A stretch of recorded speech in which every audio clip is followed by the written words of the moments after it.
Welcome home to USA Global TV and Radio, a place where dreams take flight, with authentic storytelling, diverse perspectives and meaningful conversations, where global stories unite and bridges are built beyond all borders. Discover world-class education, entertainment, hope and inspiration. Together, we're building bridges worldwide. Subscribe to our channel, USA Global TV. Download our app, USA Global TV. Be our guest or join our team. Visit usaglobaltv.com. Thanks to our founder and executive producer, Dr. Jacalyn Kerbeck. Music score by Yeffy Tang from Cloud Road Music. Voiceover artist Mike Porter. Creative direction by Paul Garcia. USA Global TV and Radio. Your home for global connection. All rights reserved. This video and its contents are the exclusive property of USA Global TV and Radio. Unauthorized use, duplication or redistribution in any form is strictly prohibited.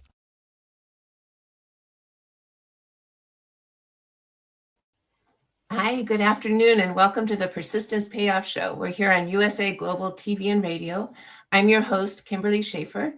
In addition to hosting the show, I am a first-time entrepreneur and inventor. I invented the ring thing, which is a waterproof ring holder, and I'm very much enjoying this new journey. I'm learning every day and loving it. So this show is focused on persistence and the quality of persistence and the payoffs that it brings to us, both personally and professionally. One of the things I'm learning is that we can gain this quality in different ways. Some of us learn it through time, through our experience, and others of us are just born with it, and it's hardwired into us to have that quality of persistence. And I'm really interested in talking to people and learning about their hows and whys. It's a fascinating discussion topic. Which brings me to our guest today. I am honored and thrilled to have Ken Grossman, the founder of the Sierra Nevada Brewing Company today. Ken founded the brewery in 1980, and he literally built it by hand, every component. And now it's one of the largest independent breweries in the United States. It's 100% family owned and operated. And it also, in addition to creating this very successful business, Ken inspired many brewers to follow their own dreams and establish their own breweries. So I'm very much looking forward to talking to him, and welcome, Ken. Very much. Glad to be here. All right. Thank you. I grew up in Chico. I went to Chico High and Butte College and Chico State. So it's always been a real point of pride for me that the Sierra Nevada Brewing Company is from Chico. And I get that little tingle of pride every time I see it in a store or in a restaurant. So I'm delighted to have you here and talk about your journey with it. You wrote a book that's really fascinating called Beyond the Pale that talks about your life story and also your journey in setting up the brewery. And what I'd like to do is just pull out some of the key points from that book and talk about it, particularly with the angle of persistence and the role that persistence played at that time. If we can, I'd like to start by just asking you to first give us a snapshot of where the Sierra Nevada Brewing Company is now in terms of facilities and production. Sure. We started in a very small little metal 3,000 square foot warehouse building. And we were there for our first 8 years or so. And then I was able to move the brewery to 20th Street in Chico, so still the south part of our community. In 1988, we built at the time, we thought state-of-the-art new small brewery, about 25,000 square foot facility. And we've been able to stay and grow in this location. We currently now have, probably close to 35 acres and over 350,000 square feet of buildings. And then about 10 years ago, we decided that we really needed to look at a East Coast location, shipping beer from California to North Carolina or to the East Coast didn't really make sense. So we did find a site in North Carolina and built a second facility there starting in 2012. So we operate on both coasts currently. All right. That's great. And that will be very impressive to keep in mind as we talk about the very beginnings and everything you did to literally build it by hand. It's amazing what you built. When I was reading the book, I was struck by a few things, especially from your childhood. And it seems like you've always had this quality of focus and persistence. And a couple of examples were when you were 14, you applied for and got a city permit to build a structure in your backyard, and you built that by hand yourself. Yep. And then when you were in junior high, you wanted to get a job. And so you literally knocked on every door possible until someone hired you. And I'm curious to know, where did that focus and persistence come from? Was that modeled for you growing up, or was that just part of your nature? A little combination, I think, of probably both. So I did live in a small area at the time in the outskirts of Southern California, outside of Los Angeles, the San Fernando Valley. It was a growing area and it's continued to grow, and it's now part of the city. But my neighborhood had both some inventors, scientists, academics. My next door neighbor was a principal and later became one of the heads in the LA city school system. And another few doors down was another neighbor who was a metallurgist, a cyclist, avid winemaker, beer maker, was sort of into all sorts of creativity, doing things with his own hands. And so I think both of those neighborhood people were inspirations for me. My grandfather was a judge and was a very driven person as well. So I sort of grew up with a lot of influences. My father was an attorney. My parents did get divorced when I was fairly young, so he played less of an influence probably in my inspiration for doing things myself. Yeah. And then when you first started doing home brewing, the summer between junior and senior high school, I believe you set up your own home brew kit and started home brewing. And I'm curious to know, so that was a hobby at the time. And was that something that you did just because it was fun, or did you have a particular draw towards brewing and the idea of it? Well, as I mentioned, my neighbor lived a few doors down. He was a very avid and accomplished home brewer for the era. He cultured his own yeast and did his own mashing and malting. And so he sort of planted the seed a little bit, just me watching what he was doing. And he'd always have 5-gallon jugs bubbling away in the hallway. And so I was a bit fascinated. I did enjoy science at a young age, though. So I was interested and did, I guess, enjoyed the whole world of science. So I think that was planted in me pretty early, and maybe the fermentation and the doing things yourself also helped in that regard. But I decided I wanted to make a little bit of beer, and first made a little bit of wine, actually. So I made some not very good wine, and then started to make small batches of beer. I can see how that would really be interesting. If you're interested in science, the whole fermentation and how am I going to make this happen, that would be pretty interesting. And so you then, as a young man, moved to Chico and you got married and started your family, and you were working in bike shops and managing a bike shop. And you also had a home brew shop that I believe is still in existence under the direction of someone else. That's pretty amazing. But there was a decision point where you had that all set up and you were doing those jobs, but you also had this dream of establishing a brewery. And so how did you decide to just go full force and really put everything into establishing the brewery? Yes, I moved to Chico in 1972. I was 17 years old and wanted to leave Southern California, get out of the big city as it was becoming. And I had a attraction for Northern California. I spent quite a bit of time backpacking and hiking in the Sierra Nevada mountains. And I had some friends attending Chico State, and I made the trip up here. I liked the community. I went and knocked on doors. I'd been working in a bike shop in Southern California, so I had bicycle repair experience.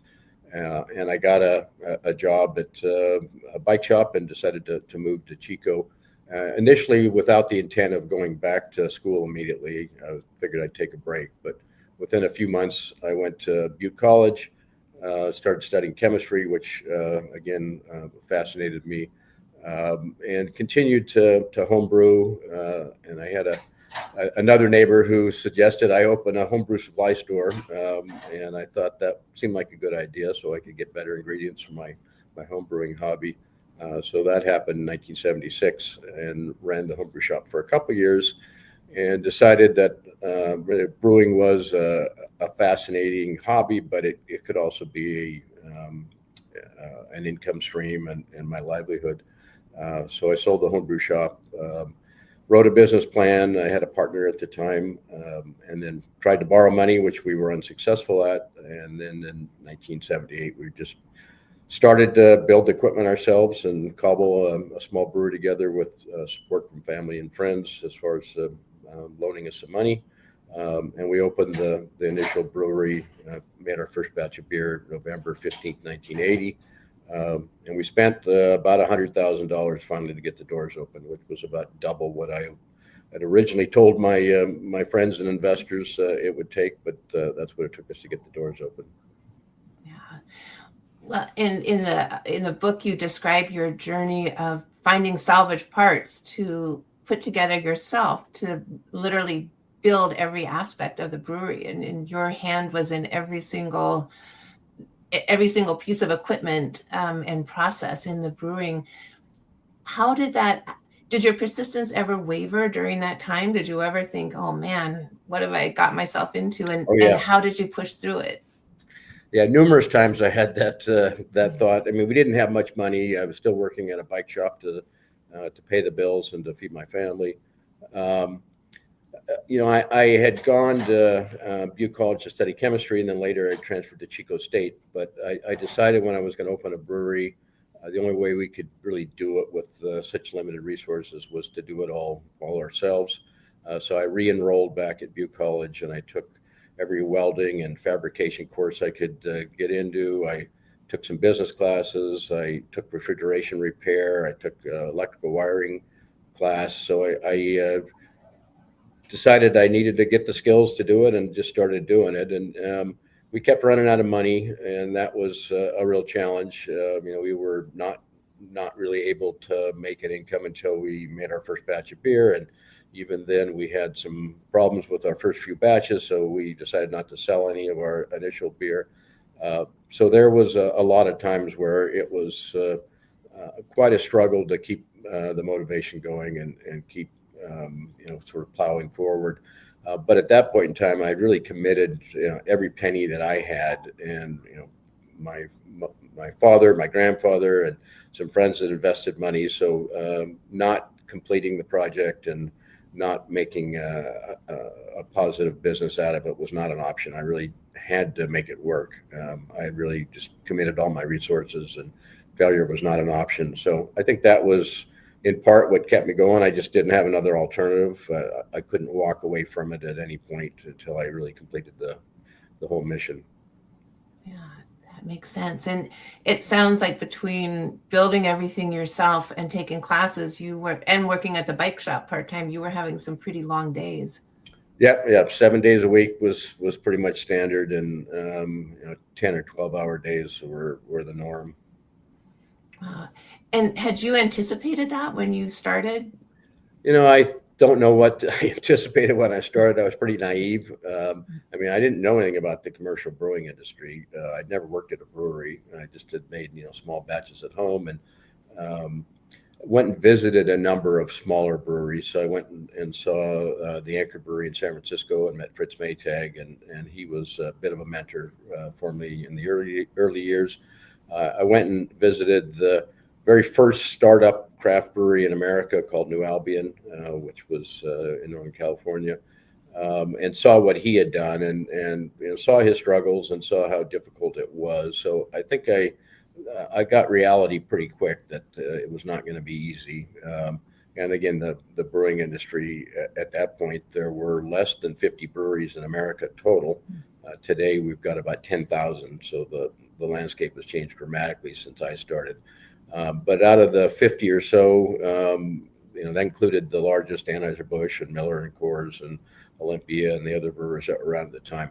And then a handful of small brewers, less than 30 small breweries in the United States.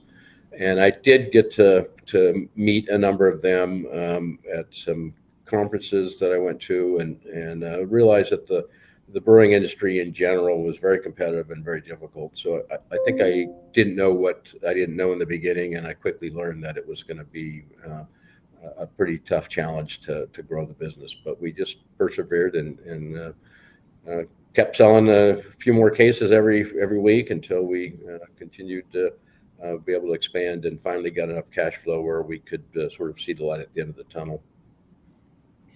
Yeah, that makes sense. And one of the things that also struck me in reading the book was your dedication to quality. Like there was a point where you could have gone on and just try to push out as much quantity as you could and see how big you could get as fast as you could, but you were very focused on ensuring quality, and it wasn't just pushing out beer.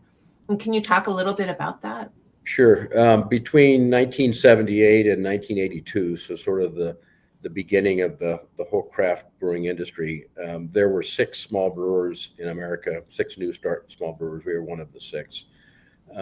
And I, again, knew my peers, and there were so few of us. We did communicate pretty regularly, and everybody was challenged to some degree. Nobody had any money, but some of the brewers weren't making the best beer, and they quickly went out of business. And so, from the very beginning, we saw that in order to survive and to compete, we really had to have great beer. And so we focused on quality control and consistency from the beginning. We had a real laboratory to start. We didn't have a lot of equipment in it, but we knew that keeping our eye on quality control checks and the health of our yeast and looking out for any wild yeast or bacteria and things that would impact the flavor of the beer was really critical. So we did focus quite a bit on quality and consistency from day one, and I think that's part of the reason that we're here today. And those other 5 brewers have gone out of business since then. So we're the last of that original 6 still standing. Wow, that's congratulations. That's a great accomplishment. And the pale ale is one of your signature brews. Is the recipe for that pretty much the same, or have you changed that over time? The recipe is the same. We have changed varieties of barley and things like that just because the industry has changed varieties, but we still use Cascade hops, the hop that we helped popularize and use in our pale ale. So no, the recipe is pretty much the same as it was in the very beginning. We still naturally condition the beer in the bottle and in the can, something that we've done from the very beginning because we had to. We didn't have the resources to have ways to carbonate artificially, so we naturally carbonated the pale ale, and it's still carbonated that way today. Yeah, that's interesting. And I believe that you don't pasteurize. Is that still the case? We do not pasteurize most of our beers. We fairly recently came out with a non-alcoholic beer, and it needs to be pasteurized just because of the lack of alcohol. You lose some of the inherent protection that alcohol gives to prevent pathogenic growth.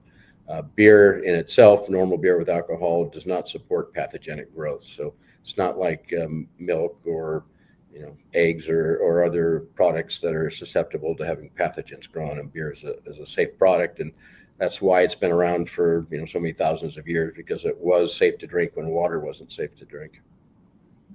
That's it. That makes sense. People could carry it on ships and do all kinds of things with it. And there's one quote I wanted to read from the book that really struck me because you were a trailblazer in setting up the brewery, but then also within the brewing industry, you were a trailblazer in terms of not pasteurizing and some of the ways that you did things. And you mentioned that you had this realization back in the 2nd grade, and you said, even at that young age, I recognized there was a price to be paid for nonconformity. Staying true to who I was set me on a path outside the norm. And for me, when I read that, I thought that's an incredible realization at any age, much less that young. And it feels to me like that has been true consistently through your life. And I'm curious to know, did you ever have times when you wavered and thought, oh, maybe I shouldn't just be on my own path? Or were you always comfortable being who you are? Well, early on, that quote came because my mom would tell stories of being on a first name basis with the school principals. When I was growing up, I was regularly getting into trouble and pushing people's buttons. But I think doing running your own business to begin with is sort of non-conforming. I mean, you have to do a lot of things and take risks, and a lot of people aren't comfortable in that role. I had worked at a number of bicycle shops, both in Southern California and in Chico, and had a number of bosses. And I learned what I did and didn't want to have for my work experience and life experience. And I think I came to the realization that I really had to be my own boss at a pretty early age in order to be satisfied. So I think part of what drove me into the brewing industry was really doing my own thing. The alchemy of making beer was fascinating, and it still fascinates me today. Being able to put these raw materials together with a life form, yeast, and create a wonderful beverage at the end was something that I really got satisfaction out of. I love to cook, and brewing is a form of expression, just like cooking is. Putting the ingredients together in the right combination to come out with a product that you want to eat or want to enjoy. So I think a lot of things probably sort of steered me in the direction I went. Yeah, that makes sense.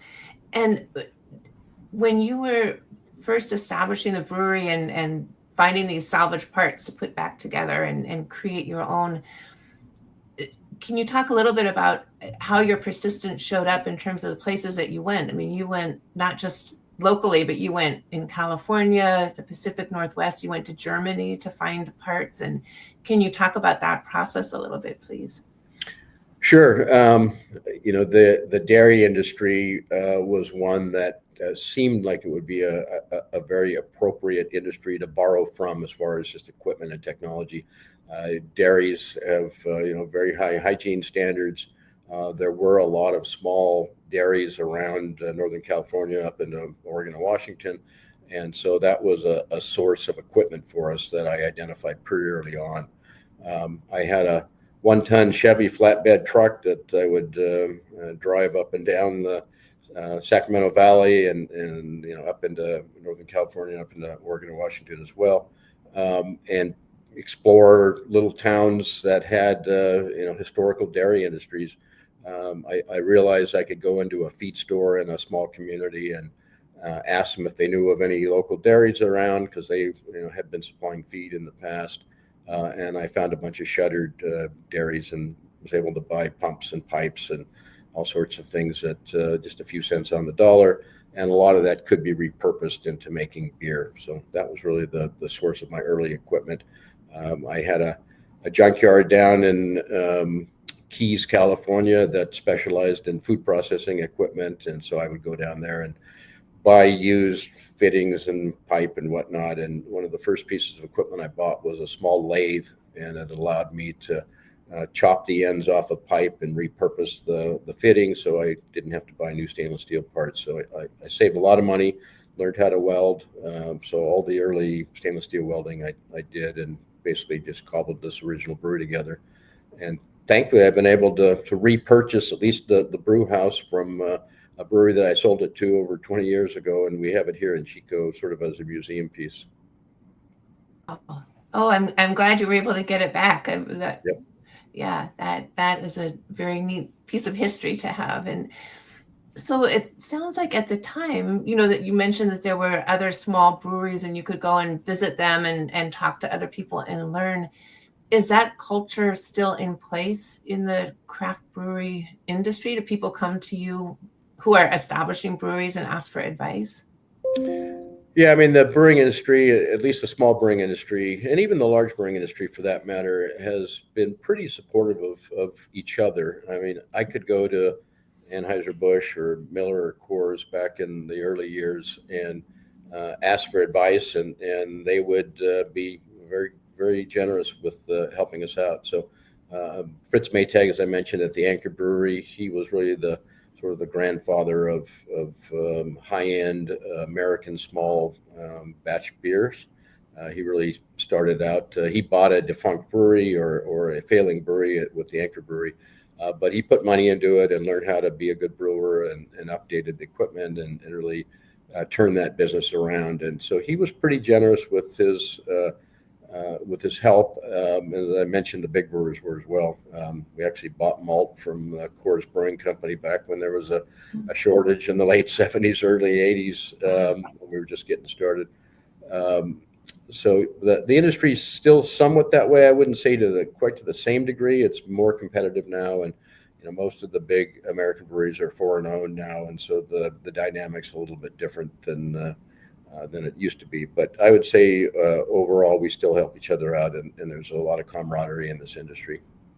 Yeah, that's a great. I live in San Diego, and for a while at least, San Diego was saying that it was the craft brewery capital of the world. I don't know if that was actually true or not, but there were a lot of them, and I have noticed some of them are still here, and some are not. So.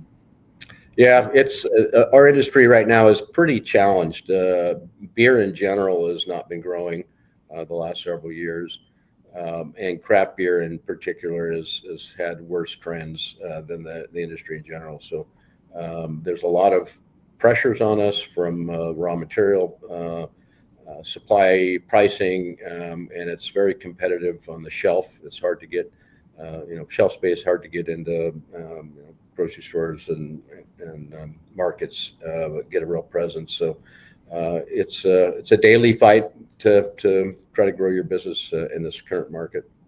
Yeah, I can imagine. It sounds like in a way you came in at a sense of more camaraderie, and people, you hear about somebody sharing a recipe with another person, but they leave out that one key ingredient so that one person can never make their recipe. Yeah. And I'm sure that people weren't totally revealing about things, but it sounds like it was more of a supportive environment than trying to undermine each other at that time. Yeah, I mean, I talk to people from other industries, printing companies and whatever smaller industries or big industries, and they say they've never seen the kind of camaraderie at the brewing industry shows for each other. Now, the sales guys on the street may not be as friendly, but normally the production people, we love to talk about beer and brewing and techniques, and so normally there's a share of the science of brewing, not necessarily in the marketing or sales side, though. Yeah, that makes sense. And is Sierra Nevada still coming up with new brews, or are you all the time? Yeah, expanding in terms of. Yeah, that's one of the areas I do stay involved with is new product development. We've got a team of innovation brewers, as they're called, and they're constantly working on new recipes, new types of beer, new types of not beer products as well. So we're exploring and expanding what we produce, and we'll continue to do that. Innovation's sort of at the heart of our industry, of the craft brewing industry, certainly pushing boundaries, making new styles, adapting old styles, and putting your own spin on them. So yeah, producing new and different products is something we'll always be doing.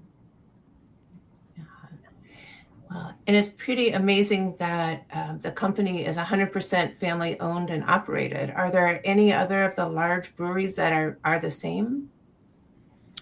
The large breweries, no. I guess the one example would be Yuengling, which is still a family-owned brewery in Pottsville, Pennsylvania.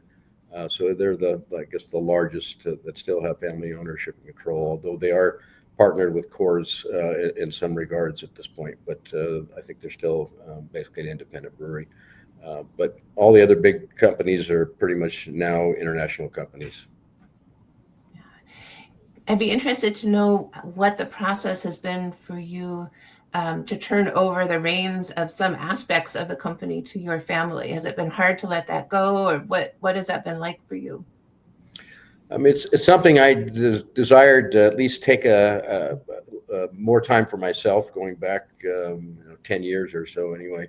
I wasn't super successful. I said we built a second facility in North Carolina, and I was actively involved in that project, both on the design side and then on the construction and commissioning side. I spent a lot of time out in North Carolina getting that brewery up and running.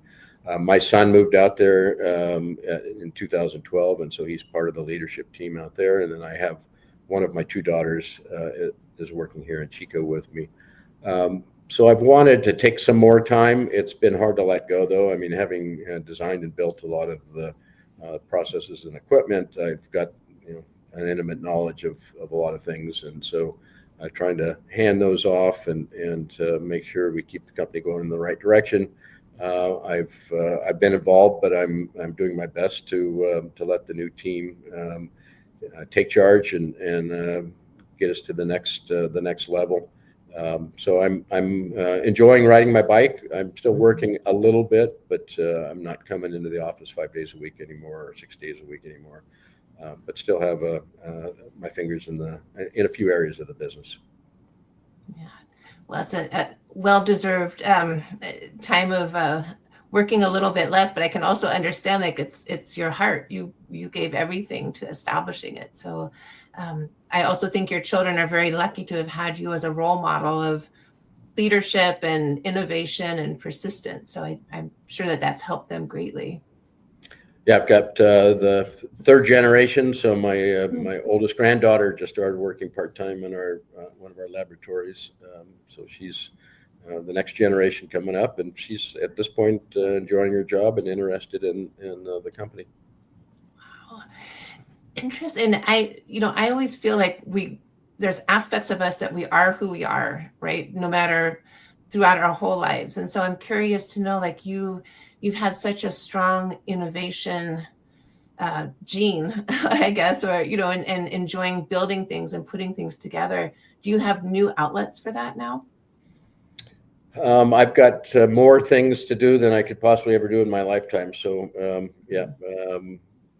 I still do a bit of fabrication.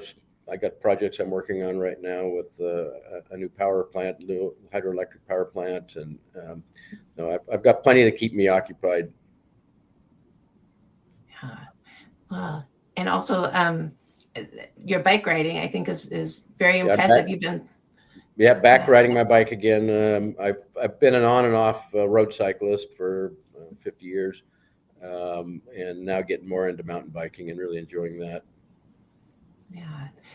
But from this vantage point now, when you look back over the development of the brewing company, is there one aspect or time that you're really most proud of in terms of persistence?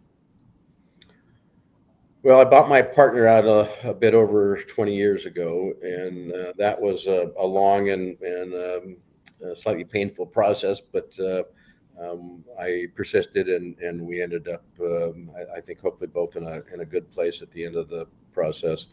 And that then allowed me to really, chart my own destiny completely versus having a 50% partner and my partner's family involved and my family involved. So, ending up with 100% of the ownership of the company was something that was meaningful to get done for me.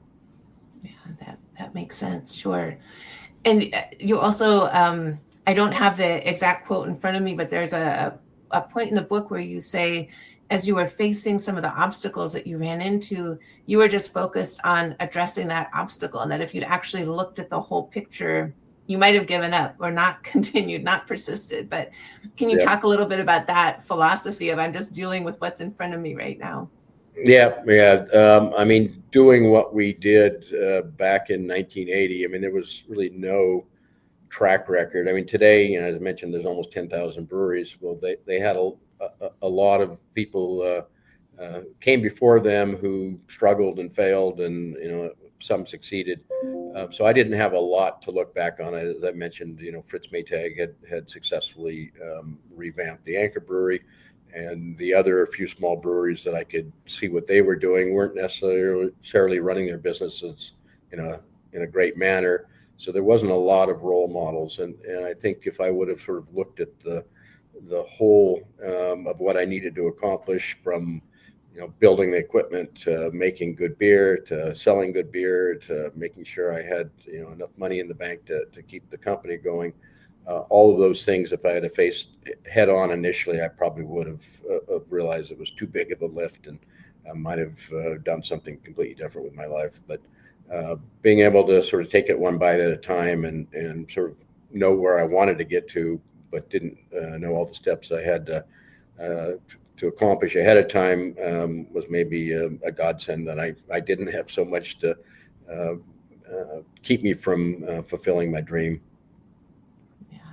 Yeah, that's a great perspective. When I was thinking about it, I thought, there's this saying you don't want to miss the forest for the trees, but in a way you were looking at the trees and not the forest, and that did you very well. Yeah, at the time. Yeah, I mean, it worked for me. I'm not suggesting that people shouldn't know what they're getting into before they get into it, but in my case, probably if I would have known everything, I would have been. It would have been too daunting to want to tackle it all at once. Yeah. Well, and the growth is really interesting. Could you please talk a little bit about, like, with your first business plan, what your production goal was annually compared to where you are now, and how it's grown since then? Yeah. Again, when I wrote my business plan, I was totally naive, didn't really understand anything about the industry, and didn't really realize the challenges we'd be facing. And so the original business plan called for us making 2,500 barrels of beer a year. A barrel of beer is 31 gallons. My original fermentation cellar, I had 2 300-gallon dairy tanks, and I had 6 aging tanks that I welded myself together, again, 300-gallon tanks. And the business plan called for us hopefully growing up to that 2,500 barrel annual capacity, and then the potential to expand to, I think, 3,500 barrels was all we had envisioned as the sort of the maximum. And that quickly proved to be a pretty faulty business plan from the standpoint of there was not enough cash flow making that little beer to really make ends meet and pay ourselves. And when we started the brewery, I kept working at the bike shop just a couple of days a week in order to pay the bills, because there was no cash flow to even pay ourselves. And so we pretty quickly realized that our business plan had to be completely revamped. I remember being quoted at some point saying if I could only get to 10,000 barrels, and on paper it looked like 10,000 barrels was really a great number from the standpoint of enough cash flow to be able to feed ourselves and to reinvest in the company. And when we left the old facility, we were brewing, I think we brewed almost 13,000 barrels finally. And that involved taking over adjacent warehouse buildings and knocking some walls out and putting tanks outside and doing a whole bunch of things that weren't in the original plan. And then when I designed the 20th Street facility we're at today, we were at less than 15,000 barrels. And I thought, geez, if we could grow to 60,000 barrels, which at the time was bigger than the Anchor Brewery. So I thought that was not going to be anything we'd be able to hit anytime soon, but that was sort of our ultimate plan, was to design to grow to 60,000 barrels. And our first year in the new plant, I think we were over 20,000. Our second year, we were about 30,000. The year after that, we were over 40,000. And so we hit that 60,000 barrel mark within the first 5 years of relocating to the new facility. And I just sort of continued to be opportunistic from a sales standpoint. We were able to add states here and there as we had more beer. And then we finally sort of grew past that 60,000 barrels and started to realize we had a really growing business. We were growing at 30 to 50% annually. And that was a challenge from just how do you manage growth like that? Because we obviously hadn't intended and hadn't designed the plant to really expand to that degree. So I was, for the next, almost continuously for the next 20 years, was trying to figure out how to expand to make more beer and get capital, add capacity. We were brewing all the beer ourselves in Chico at this one site up until we opened North Carolina. Wow, that's an enormous undertaking. And I believe you were brewing 24 hours a day, 7 days a week. Yeah, we got up to, before we built the new facility, we brewed 363 days 1 year, round the clock, no scheduled downtime. I think we took Christmas and Thanksgiving off that last year. It was a real struggle before we did a pretty major expansion here in Chico. We added a second brew house. We went from a 100-barrel brew house making 3,000 gallons a batch, the equipment I bought used in Germany, to designing and building a brew house that was twice that size, so 6,200-gallon batches, and able to brew 12 batches in a day.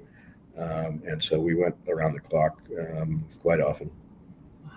Wow. That's incredible dedication. I mean, really, really inspiring. And we're almost at the end of our time. It's flown by.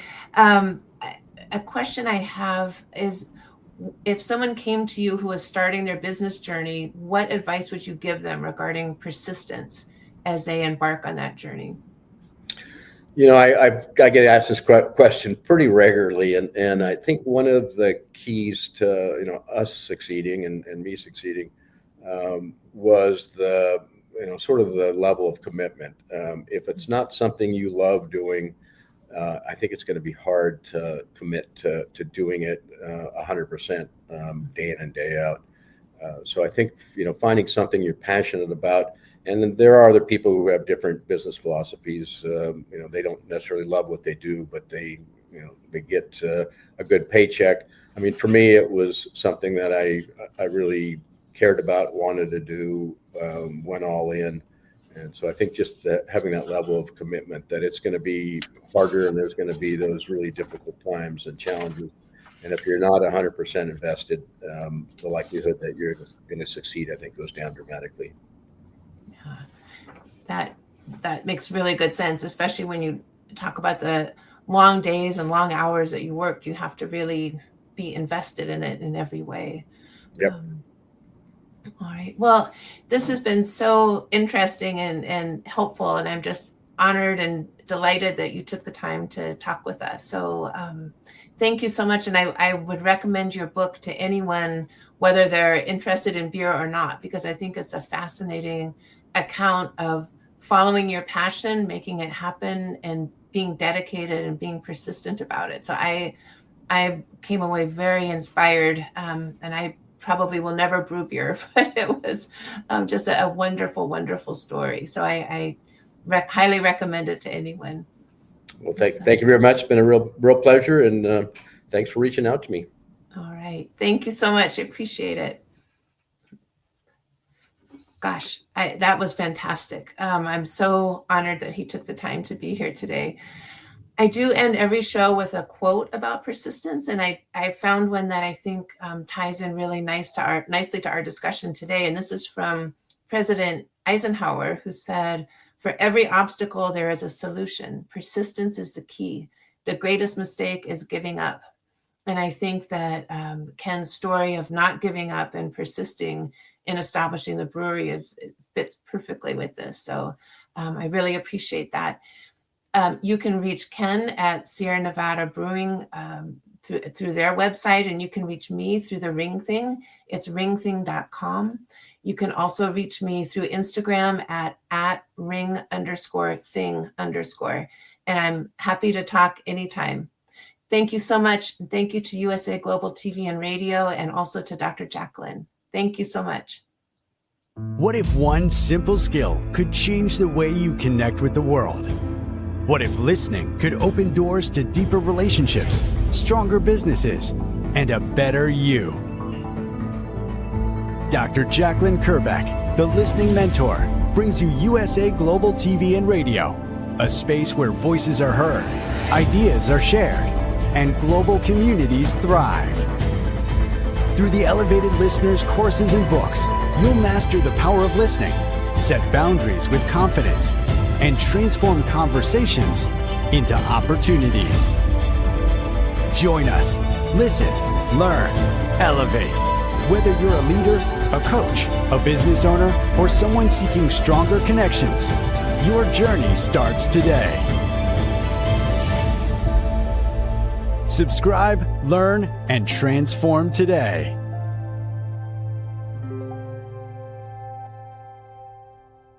Thank you, viewers and listeners of USA Global TV and Radio, for joining us today.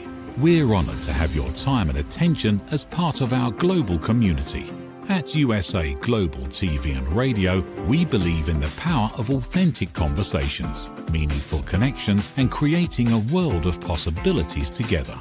Want to be part of something bigger? Join our team of elevated listeners at usaglobaltv.com, a space where your voice matters and your ability to listen transforms relationships. Stay connected with us across all our platforms for thought-provoking discussions, expert insights, and empowering stories. Subscribe to our channels at youtube.com/c/USA Global TV. Follow us on social media and explore the endless opportunities we're creating for growth, learning, and inspiration. Together, we're not just broadcasting, we're building bridges and changing lives one conversation at a time. For inquiries, contact us at info@usaglobaltv.com. Music by Johnny Dies. Produced by Executive Producer and Director Dr. Jacalyn Kerbeck. Voiceover by Mike Porter. Creative Direction by Paul Garcia. All rights reserved. Copyright 2025. Visit usaglobaltv.com to view our full terms and conditions.